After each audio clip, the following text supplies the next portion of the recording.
বিকালের নাস্তার জন্য পাস্তার সাথে নুডলস মিশিয়ে একটু চাউমিনের মতো করে রান্না করে ফেললাম। পাস্তা বা নুডলস পছন্দ করে না এমন মানুষ কিন্তু খুঁজে খুবই কম পাওয়া যাবে।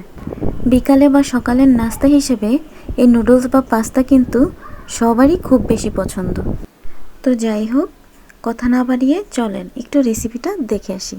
আসসালামু আলাইকুম এভরিওয়ান, কেমন আছেন সবাই? আলহামদুলিল্লাহ বরাবরের মতো আমিও খুবই ভালো আছি। আই হোপ আপনারাও অনেক ভালো আছেন। আমি কুলসনের পাস্তাটা ব্যবহার করেছিলাম, তার সাথে 2 প্যাকেট মিস্টার নুডলসটা দেখানো হয়নি কারণ পাস্তাগুলোতে হবে না আমাদের বাসায়, এই জন্য একটু বাড়ানোর জন্য নুডলসটা দিয়েছিলাম। তো সবজি হিসেবে নিয়েছিলাম গাজর, বরবটি, ক্যাপসিকাম, কাঁচামরিচ, আর শেষে গার্নিশ করার জন্য ছিল বিটরুট।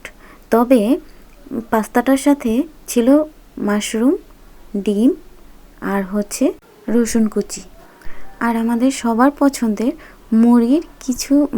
মুরগির একটা ব্রেস্টের অংশ কুচি কুচি করে সুন্দর করে কেটে নিয়েছিলাম।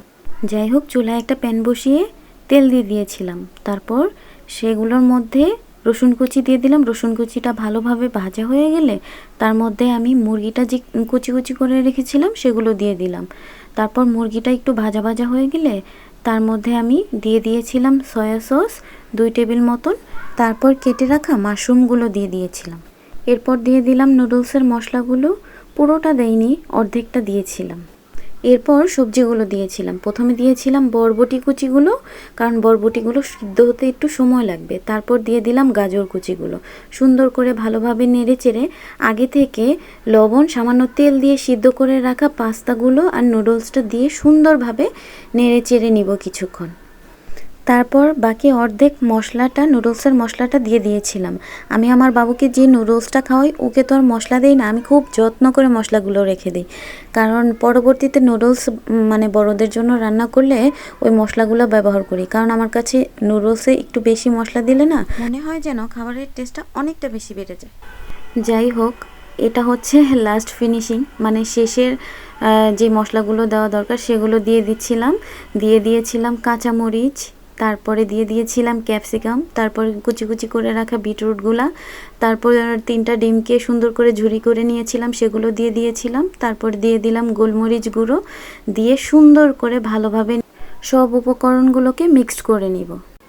আমার জামাই মশাই তো বিটরুট খেতে খুবই পছন্দ করে, কালারের জন্যই মূলত খায়, তো ও খুবই পছন্দ করে, এই জন্যই নিয়ে আসছিল, তো দিয়ে দিয়েছিলাম, একটু দেখতে বেশি ভালো লাগবে এই জন্য। যাই হোক, পরবর্তীতে আরও একটু গোলমরিচ দিয়েছিলাম, সাথে দিয়েছিলাম টমেটো সস। আপনারা আপনাদের ইচ্ছা মতো ব্যবহার করতে পারেন। বড় আপুরা বাসায় আসছিল, তাই একটু পরিমাণে অনেকটা বেশি রান্না করেছিলাম। তো যাই হোক, আজকে এইটুকুই। আমার রান্নাটা কেমন হয়েছে আপনারা জানাবেন।